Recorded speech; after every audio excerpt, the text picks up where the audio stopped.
हरि ओम. अवधूत चिंतन श्री गुरुदेव दत्त श्री स्वामी समर्थ. आपण सगळेजण सज्ज झालो आहोत नवीन वर्षाच्या स्वागतासाठी. गुढीपाडवा हा सण 3.5 मुहूर्तापैकी एक मुहूर्त आहे. यंदा चैत्र शुक्ल प्रतिपदा 19 मार्च 2026 ला आलेला आहे.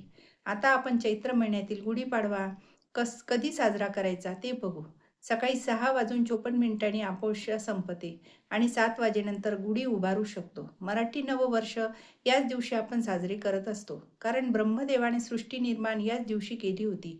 गुढीपाडवा हा सण वसंत ऋतूची चाहूल आपल्याला करून देत असतो.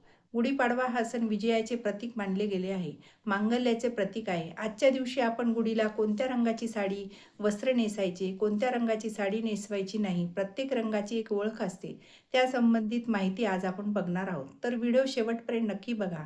माझ्या सर्वांना नमस्कार. माझ्या व्हिडिओमध्ये सगळ्यांचे खूप खूप स्वागत.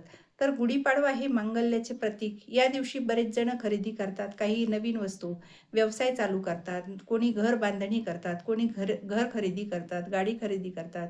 कारण हा 3.5 मुहूर्तापैकी एक मुहूर्त आहे. खूप शुभ मुहूर्त आहे.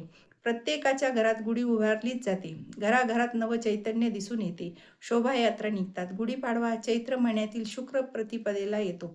वसंत ऋतूची चाहूल येते. याच दिवशी श्रीरामाचे नवरात्र देखील चालू होते. या मागचा इतिहास काय? शालिवाहन राजाचे शंखावर मिळालेले विजयाचे प्रतीक म्हणून गुढी उभारली जाते.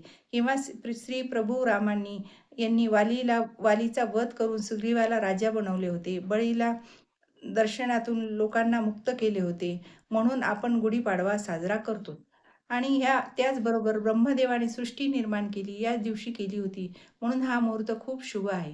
गुढीपाडवा उभारून मांगल्याचे प्रतीक सगळेच जण दारासमोर गुढी उभारतात.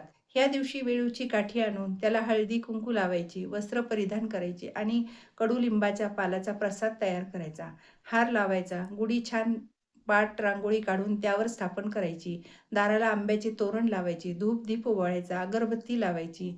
तर गुढीला कोणती साडी नेसवायची? काठाची साडी चालती का? वर्कची साडी चालती का? असे बरेच प्रश्न बरेच जणांच्या मनात येत असतात. तर बघा, साडी ही नवीन कोरी साडी असावी आणि काठाची साडी किंवा वर्कची साडी कोणतीही चालती. फक्त मन निर्मळ ठेवून पूजा करावी. तुम्हाला लाल कलरची साडी पण घालू शकता, कारण हे शक्तीचे प्रतीक आहे.